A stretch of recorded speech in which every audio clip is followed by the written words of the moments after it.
All right, so this is Quinn. I am here with Anna, the Empress, the President, the most awesome person. And the question that I have for you at Battle for the Ring 8 is, what is it like for the logistics of setting up an event for, say, 500 plus people, like this event will be? So, one of the things that's most important to realize when you have an event this size is that no one person can do it, no two people can do it, no five people can do it. In order to set up for an event this size, we have a team of staff of over 40 people, and there are probably over 30 people doing setup. And after those people, there are volunteers. So the staff themselves is so many people. So people like Crow and Ryder and Petraeus, Ether, Kaya, Kale, all these people, Cheeseheart, they've all been helping from the very beginning once we started setting up. The biggest thing that you can do as an event coordinator when you have something like this, and even for smaller events, is to find people who can do work and also who can delegate.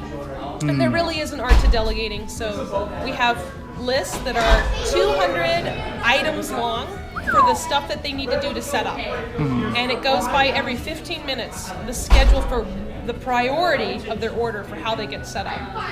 And we have people who are in charge of the list who then find volunteers to actually do the things on the list, and then they double check them. And so it's this huge process, and there's so much coordination that goes into it just to make sure that everything gets done.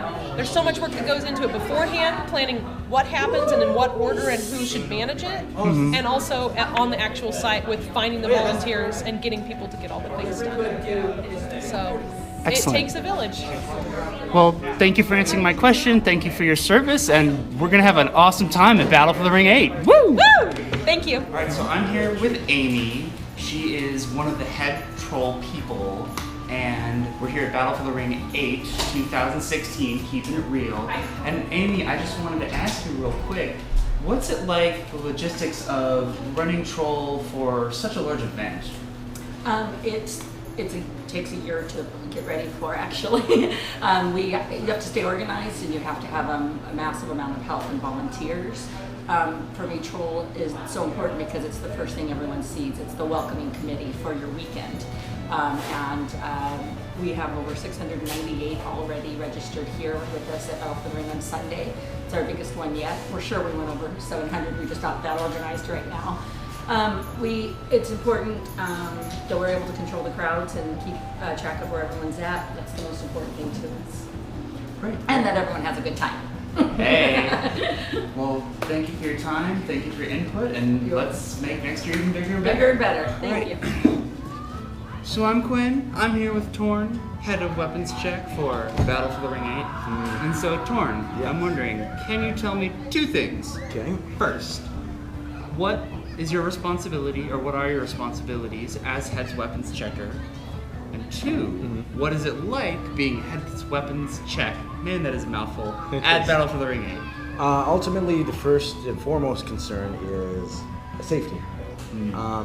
Granted, a lot of times people have a certain flair for their own kind of personality. They put their own personality into a weapon, however, it may not always be the safest thing for those on the field. So, again, we try and take that into consideration, but at the same time, if it means someone getting injured, we're going to have to kind of pull the weapon off the field. They're not allowed on in the first place, but ultimately we want to make sure that everything, especially over the period of 4 days, their weapons kind of stay up to snuff, rather than doing it at the beginning and then having everything just kind of blow apart at the end.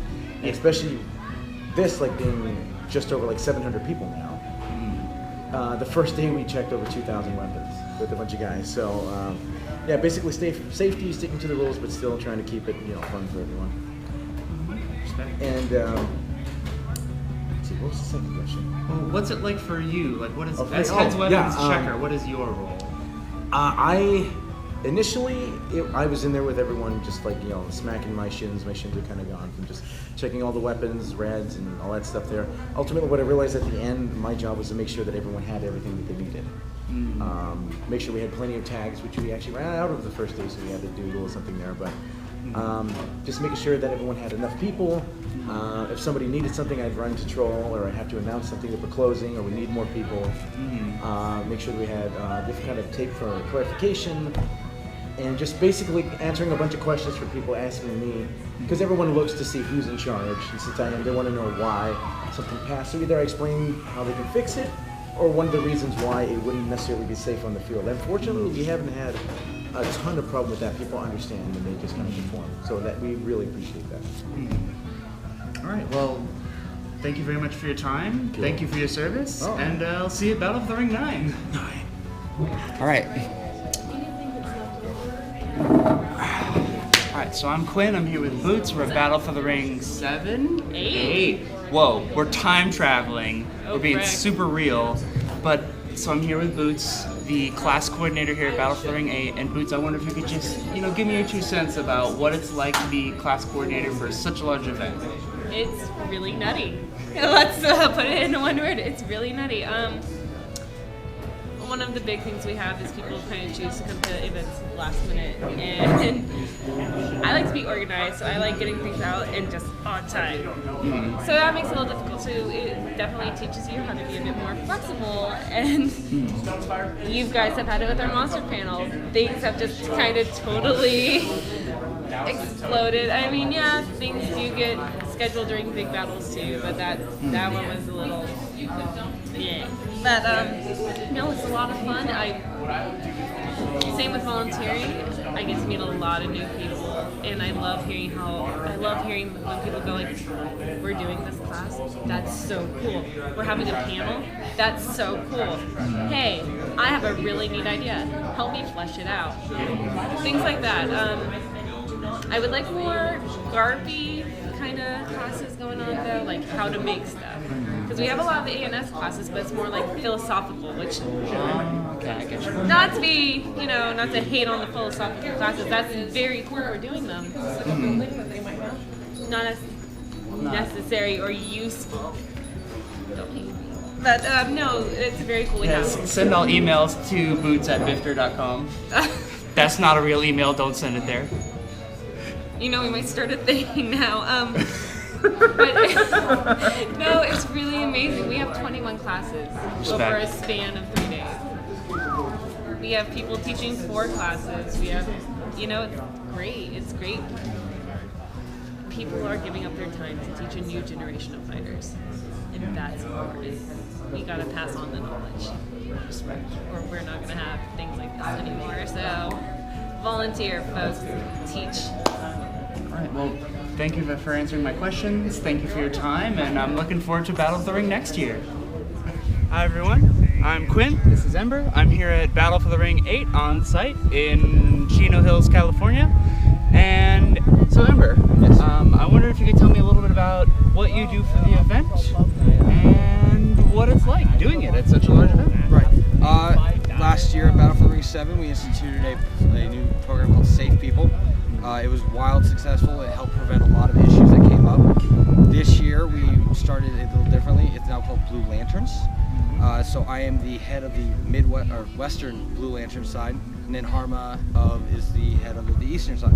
So one of us can't make an event, we always have someone there. Blue Lantern's job is to ensure a safe place for an individual to come to if they feel uncomfortable. We've had instances in the past and stories and rumors of people being sexually assaulted, raped, stalked. So this year, that is what we're trying to prevent. If a person has these issues or they're just feeling a shoulder to cry on, and they find someone who has a Blue Lantern belt flag, they can go to that person and know that person is someone who is going to be confidential, who will talk to them through the issues, provide them with resources they need to work through it. If someone were to be raped, they can come to us. We would sit there, we would talk them through it, see what we can do to help, give them as much info as possible to help them through it, and see what they want to do. That was the key of the Blue Lanterns this year, is not only confidentiality, but we have to make them feel in control. Because the worst thing for someone in that position is they always feel the control is taken away from them. So we give that control back. That will make any person feel instantly more comfortable. So that is our main goal of this event, is ensuring a safe, positive environment for them to have a good event. And so far, we've averted several issues.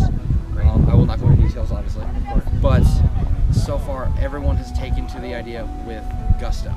Everyone is a wildly fan of this. They want to see more of this. I'm not sure if this is going to get to any fighters. Okay, if there are any fighters out there who you know or who sees this video, come find me on Facebook, on Instagram, on anything like that. I will talk to you guys, and I want more volunteers. I really do, because this is such a wonderful idea and wonderful program to help provide more space and more safety. That's all I want from you. Totally agree. Anything else? So, quick question. Yes. Are the Blue Lanterns officially associated with the event? Thank you. That was a great question. No, we are not officially related to any event staff or event security. We are our own house within the Belegarth community. This is so that the event site cannot be held responsible should anything go wrong. If an instance of rape were to occur and a Blue Lantern was officially associated with site or staff and it was handled inappropriately, resulting in injury or a lawsuit, the event site could be lost. The Belegarth community as a whole could be even sued, and that is not something we want. So the House Blue Lanterns takes on all the responsibility. It is on us. If we screw up, we are held liable. That is our big thing too, is we don't want the event to suffer for a mistake. So we are on that like white on rice. But yeah, it's just a matter of security, a matter of confidentiality, and a matter of safety. That's all we want. As well, Belegarth is realism, but it's safety, fun, and realism. We always put safety as the top priority, and that is why Blue Lanterns are created. Right. Well, that answers all my questions. Thank you very much for your time. Thank you very much. And I look forward to seeing you at the next Battle for the Ring. Excellent.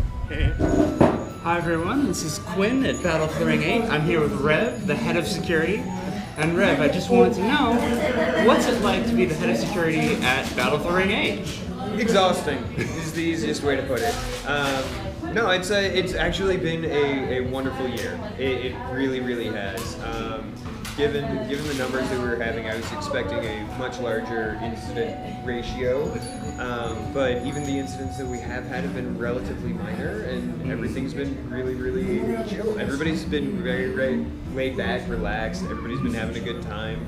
And everybody just has been acting like adults, which is the best thing for security. We love it when everybody acts like they're adults. So. All right, so a quick follow-up question. For somebody who doesn't know or hasn't been to an event before, what are the responsibilities of somebody who is the either in security or head of security?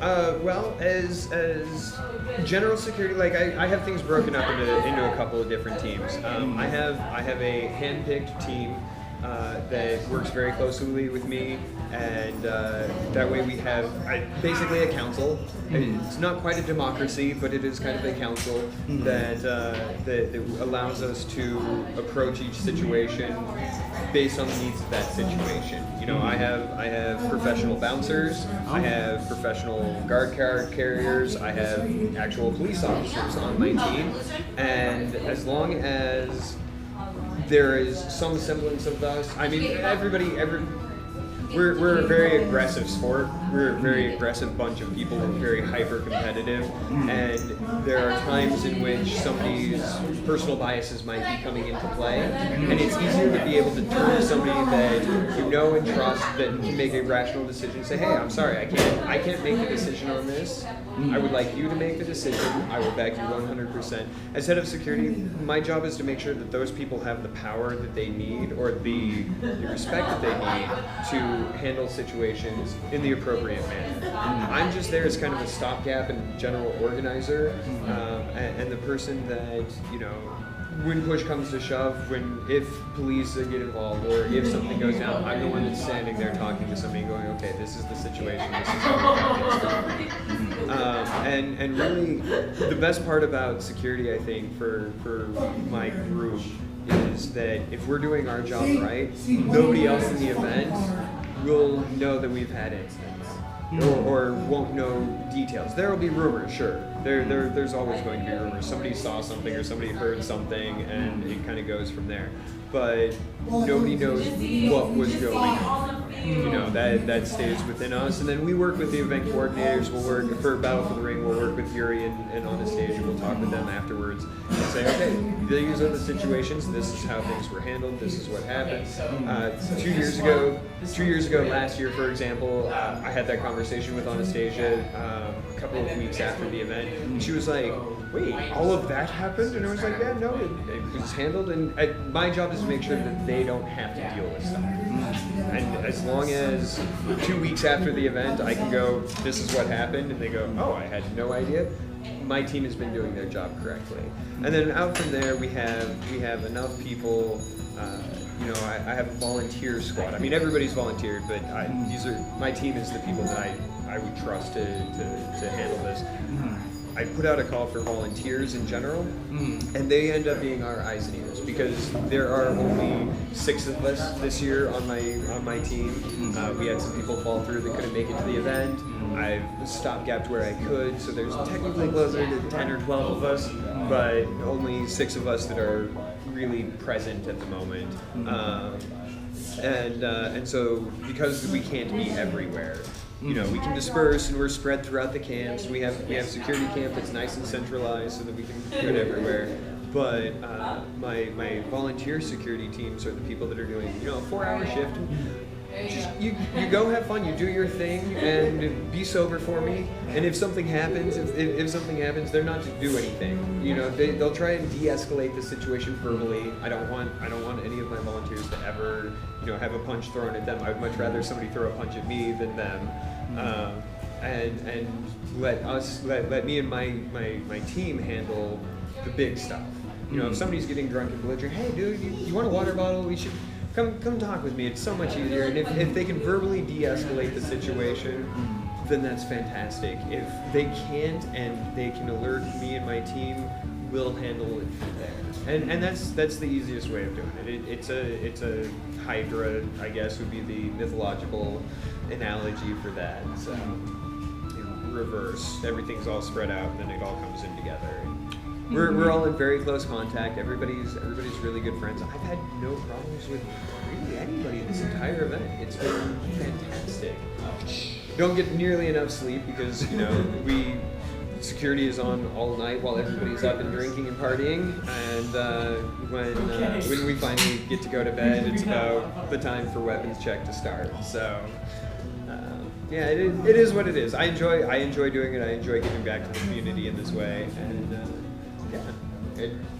that's pretty much security in a nutshell. Excellent. It can be a lot of fun, and we get to cut loose on some nights. You know, we rotate and make sure everybody's like, oh no, I'm gonna get blasted out of my mind drunk. Awesome. I use my night off to sleep, so very reasonable. But yeah, no, that's security at Battle for the Ring. It's a lot. It can be a lot of fun. It can sometimes be really hectic, but it is what it is. Excellent. Well, thank you for your time. Yeah, Thank you for not a answering problem. my question, and I'll see you next year. Yeah, Woo! definitely. All right, so Quinn, this is Yuri. We're here at Battle for the Ring 8, and yeah, Yuri, I know you're an event coordinator for Battle for the Ring, and I just wondered if you could tell me a little bit about what it's like coordinating for such a big event. It's a lot of work, but it's a lot of fun. I mean, we do it because we love it. It's logistical. There's a lot of logistics to it. There's a lot to it. I would say the biggest thing that I can convey is it's a professional level event. We have hundreds of people. We have to be as good as companies that do this for money, and we have to do it with volunteers. We can't hire and fire people. We can't hold someone to a deadline the way you can when you're paying them money. They're doing this because they want to. So a lot of what I do is trying to help make sure we can get those things from the right people in the right way. What can we expect? What can we ask of someone? So if someone says they're going to write a list of when they need volunteers for a security checkpoint, and they don't get it done, they're a volunteer, they're helping us, they're good people, they're friends. But it also has to happen. Right. So there's a lot of fine-tuning that goes into that. So. Right. Well, Any other questions? that was everything that I had planned. Okay. I just wanted to give people a sort of behind the scenes look into how much work goes into an event like Okay. this. So. Some of the things people don't see that happen throughout the year is work to get the site, work to get the right site, finding a place that can host us, and then negotiating with them. And again, these are professional level negotiations. This is going back and forth, trying to find ways to not pay through the nose for everything here. This site should cost us significantly more than it does, because this site expects a lot of money for the motorhome slots that we have to rent, for the camping areas, and for the physical land. As an example, this year the costs went up significantly because this site had to raise its fees for everyone. So then we have to go back and negotiate and say, look, we can't quite pay that much. Can we pay this? Or can we pay for this and this one? Can you give us this discount? And go back and forth and say, no, we can't let you pay that little. Can you do this? And it goes on. It goes on for a long time. It's a lot of work. The same is true for insurance. That we have to find the right insurance, an insurance that costs as little money as possible and yet will give us as much protection as possible for all the people involved. The same thing with porta potties and food and so many other little aspects that easy to forget. Making sure there's enough firewood for people to have at night. It's a little thing unless it doesn't happen. And from my perspective, what I do some of these things. A lot of what I do is find a person to do the thing and then make sure it happened. And if not, find a way to work around it. The person didn't bring the firewood, what can we do? Can we send someone out for it? Is there a friend nearby that can go do that? Yeah. Can we get it for free? We have to pay through the nose at the last minute? All those little last minute choices and decisions.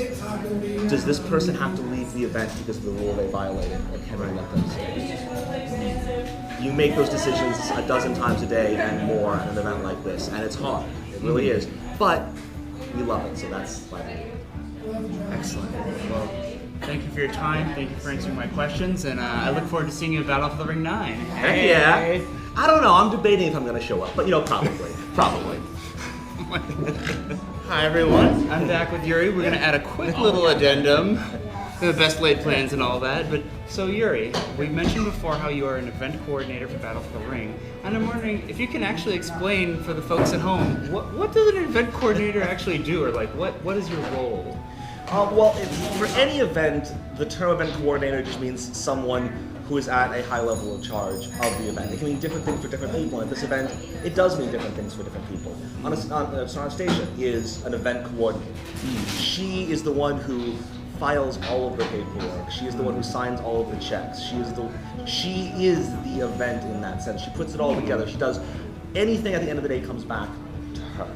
Crow is an event coordinator. She has a laundry list of tasks that have to happen because someone has to check the porta potties. Someone has to know where camps can and cannot be and make sure people have been told that. There's literally things throughout the entire day that some member of staff has to go and take care of, and Crow's the one that has that list a mile long. I'm an event coordinator, and I usually do all the things we don't see. It's all the last minute choices and being prepared for those. Most of my day is spent walking around with people asking, hey, are we allowed to do this? So I need to know everything we can do on this site. I'm the one who works directly with the site to know, can you drive a car there? When a crisis happens, I'm also the one who has to find a way to fix it. And this is something that I don't know if all events do, but we found it to be absolutely critical because someone has to always be there to answer the question that nobody thought to ask. Or solve the problem. Just from this event. The parking situation changed mid-event. We didn't know that we couldn't park under some power lines in our overflow parking. Okay, so the site comes and tells you that. We don't have a person assigned to manage that lot. We don't even think we need it. Someone has to go there and get the numbers of the cars that got parked there, and then find those cars so they move from under those power lines. Someone has to find cones to be put in those places. And again, these are the things we never saw coming. So if we knew it would have happened, we would have had it on Crow's list, and Crow would have gotten it done like a boss, like she always does. But if we never saw it coming, then I have to have someone ready. So I usually have a team of people, or just friends of mine, other staff that are not on duty doing something else, and I can go, hey, here's what's happening. I need you to go do this. Hey, here's what's happening. Can you help me do that? And it's also about knowing the right people. So theoretically, and this is how I like to describe it, theoretically my job has no job description. Hypothetically, I should do nothing. No job description. Hypothetically, I should do nothing all day. If the event ran perfectly, I would never do anything. I think anybody who's seen at this event knows I'm rarely not doing this. But that's why it goes smooth, because we just look at all the little details. We care about all those little things, and we solve those problems. Respect. Yeah. Well, thanks for coming by, educating us on what event coordinators do. Because you know, sometimes I think it falls through the cracks, and people like they see a name or they see a personality, but they don't really know like all the work that goes into it. So I'm glad to get this on camera. Glad to get this story out. And thanks again for interviewing. So. Thank you for doing this.